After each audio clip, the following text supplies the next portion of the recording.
Assalamualaikum warahmatullahi wabarakatuh. Alhamdulillahilladzi farada taubata wal haramal asrar.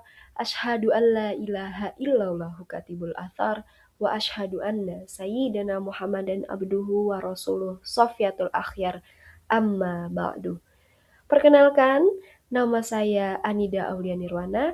Saya selaku pemandu presentasi pada siang hari ini sekaligus berperan sebagai pemateri. Sebelumnya yang terhormat kepada Ibu Husnul selaku dosen pengampu mata kuliah Teknik Informatika dan audiens sekalian yang saya cintai. Alhamdulillahirabbil alamin, teruntuk berkah yang tiada tara sampai hari ini dan detik ini, marilah kita sanjungkan puji syukur kita atas kehadirat Allah Subhanahu wa taala atas segala nikmat yang telah diberikan. Tak lupa juga salawat salam terus kita hanturkan kepada junjungan Nabi besar kita, Nabiullah Muhammad Sallallahu Alaihi Wasallam, yang selalu menjadi suri tauladan kita dalam berakhlakul khorimah. Sebelum memulai presentasi pada siang hari ini, alangkah baiknya kita membaca basmalah terlebih dahulu. Bismillahirrahmanirrahim. Oke, kita langsung move saja ya teman-teman. Kita langsung menggunakan bahasa santai ya teman-teman.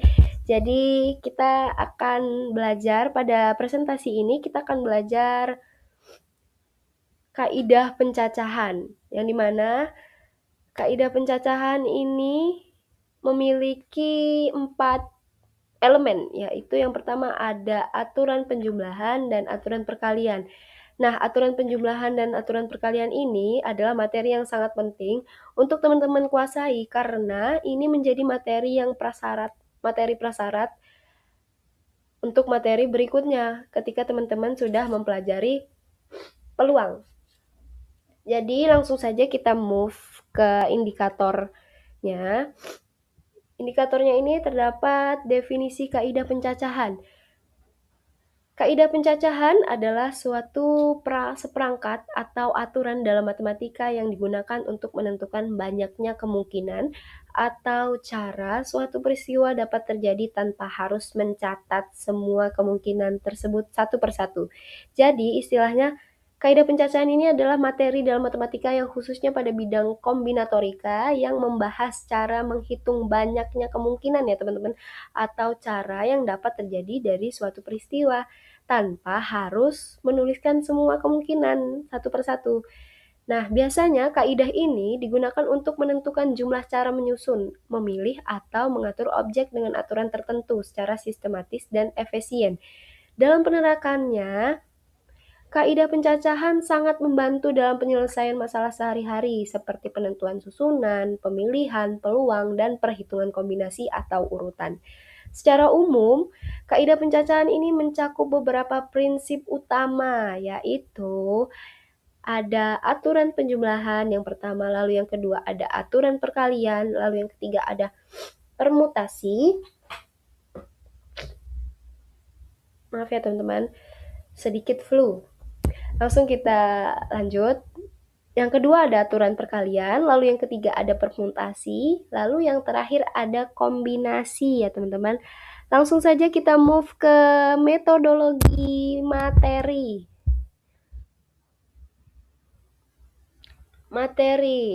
Nah, di sini terdapat kaidah ini sering digunakan dalam peluang atau probabilitas dan kombinatorika, statistika, dan soal logika dalam kehidupan sehari-hari.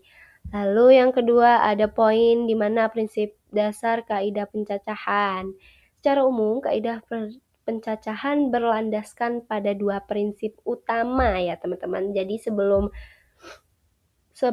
beralih ke permutasi dan kombinasi ini, kaidah pencacahan ini mempunyai landasan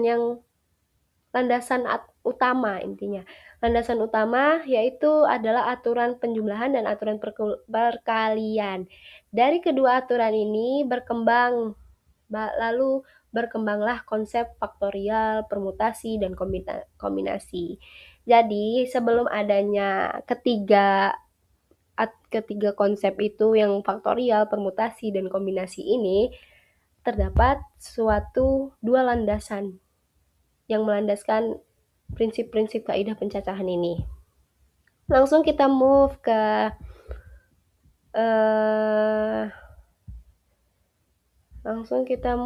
ini ya teman-teman. Mana ini?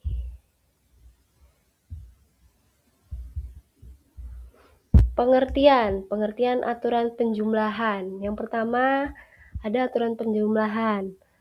Oke, maaf ya teman-teman, ini saya bukanya lewat HP karena di PPT kurang jelas. Jadi saya bukanya lewat HP.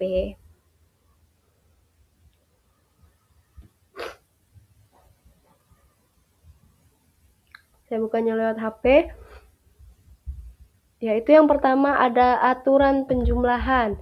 Aturan penjumlahan ini digunakan apabila terdapat beberapa pilihan yang tidak dapat terjadi secara bersamaan atau saling lepas. Dan rumusnya bisa teman-teman lihat pada PPT, yaitu N dikali A atau B sama dengan N kali A tambah N kali B. Contohnya, langsung kita contohin aja ya. Seorang siswa dapat memilih 4 kegiatan olahraga atau 3 kegiatan seni. Maka jumlah pilihan kegiatannya ada berapa? Jadi langsung kita substitusikan 4 ditambah 3, maka dari itu hasilnya adalah 7. Jadi kesimpulannya ini adalah gunakan aturan penjumlahan ini jika kata kunci soal adalah atau. Jadi tidak dilakukan bersamaan, Lalu kita langsung move saja ke aturan selanjutnya, aturan perkalian. Definisi aturan perkalian ini adalah aturan yang digunakan apabila suatu kejadian terdiri dari beberapa tahap yang terjadi secara berurutan. Nah, adapun rumusnya bisa teman-teman lihat di PPT-nya, yaitu N dikali A dan B sama dengan N kali A dikali N kali B. Contohnya, langsung saja kita lihat, perhatikan ya teman-teman. Seseorang memiliki 5 baju dan 3 celana, jumlah cara berpakaian. Jadi, langsung kita substitusikan saja ya teman-teman. Jadi, 5 dikali 3, maka hasilnya adalah 15. Kesimpulan, gunakan aturan perkalian jika kata kunci soal adalah dan atau kegiatan dilakukan secara berurutan. Langsung saja kita move ke slide selanjutnya. Slide selanjutnya ada definisi dari permutasi. Permutasi adalah cara menyusun atau memilih objek dengan memperhatikan urutan. Nah, permutasi ini dibagi menjadi 2 elemen ya teman-teman. Jadi, permutasi yang pertama itu ada permutasi tanpa pengulangan, lalu yang kedua ini ada permutasi dengan pengulangan.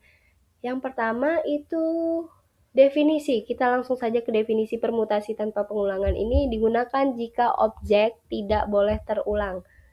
Jadi dia tanpa pengulangan ya teman-teman, langsung jelas berarti ya teman-teman, karena udah pada judulnya sudah tertera bahwasanya permutasi ini tanpa pengulangan. Nah, rumusnya bisa teman-teman lihat, bisa teman-teman simak, yaitu rumusnya P dikali N R sama dengan N faktorial dikali N min R faktorial. Nah, contoh, langsung kita lihat saja. Dari 6 siswa akan dipilih 3 orang sebagai juara.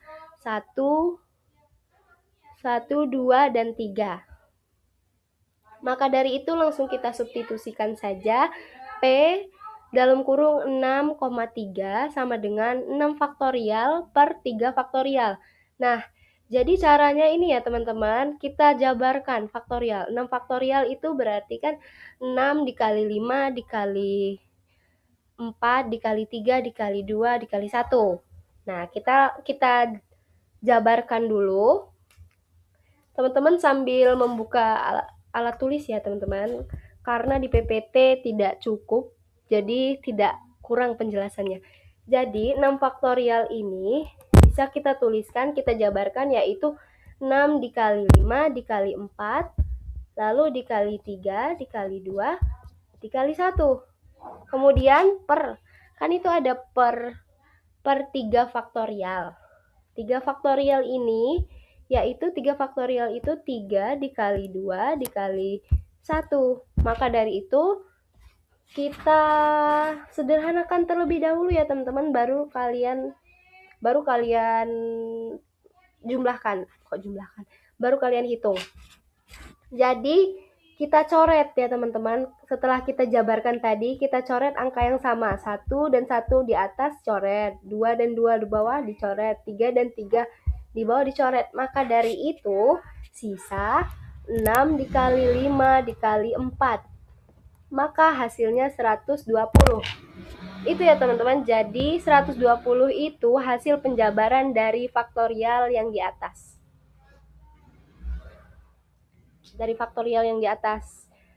Saya harap teman-teman mudeng, paham dengan apa yang saya jelaskan. Dan langsung saja kita move ke permutasi dengan pengulangan. Definisinya yaitu digunakan jika objek boleh terulang. Rumusnya ini N pangkat R. Contoh kode terdiri dari 4 angka, 0 sampai 9. Maka dari itu ditulis 10 pangkat 4 sama dengan 10.000. Nah, kemudian langsung saja kita beralih ke ini, faktorial. Faktorial adalah hasil. Definisi dari faktorial itu adalah hasil perkalian bilangan bulat positif secara berurutan dari suatu bilangan sampai 1. Rumusnya yaitu N faktorial sama dengan N kali N min R N min 1, maaf teman-teman, N min 1 dikali N min 2 dikali 1. Contoh, langsung saja kita contohkan. Contoh soalnya ini 5 faktorial, berarti sama sebenarnya kayak tadi. Cuman tadi lebih rumit karena dia sudah permutasi. Harusnya faktorial dulu ya teman-teman. Jadi baru permutasi. Tapi nggak apa-apa, kita jelaskan ulang. Siapa tahu masih belum ada yang paham. Nah, jadi 5 faktorial langsung saja kita jabarkan, yaitu 5 faktorial ini adalah 5 dikali 4 dikali 3 dikali 2 dikali 1, maka menghasilkan 120. Itu ya teman-teman cara penyelesaian faktorial. Nah, kita sudah hampir berada di penghujung presentasi ini.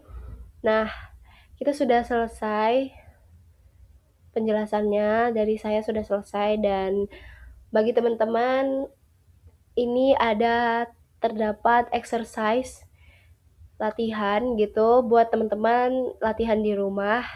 Cara latihan kaidah pencacahan itu bisa kalian gunakan dari cara yang sudah saya jelaskan tadi. Dan untuk selanjutnya ada referensi, saya mengambil referensi dari buku bimbel platinum saya. Lalu untuk profil pembuat materi, nama Anida Aulia Nirwana, saya salah satu seorang mahasiswa yang sedang mengampu pendidikan di Universitas Muhammadiyah Kota Bumi dengan program studi pendidikan matematika, dan saat ini saya menduduki semester 1. Dan cukup sekian, terima kasih. Ini presentasi dari saya. Semoga materinya bermanfaat bagi teman-teman sekalian. Dan mohon maaf jika ada kesalahan yang tidak saya sadari. Kepada Allah saya mohon ampun. Wassalamualaikum warahmatullahi wabarakatuh.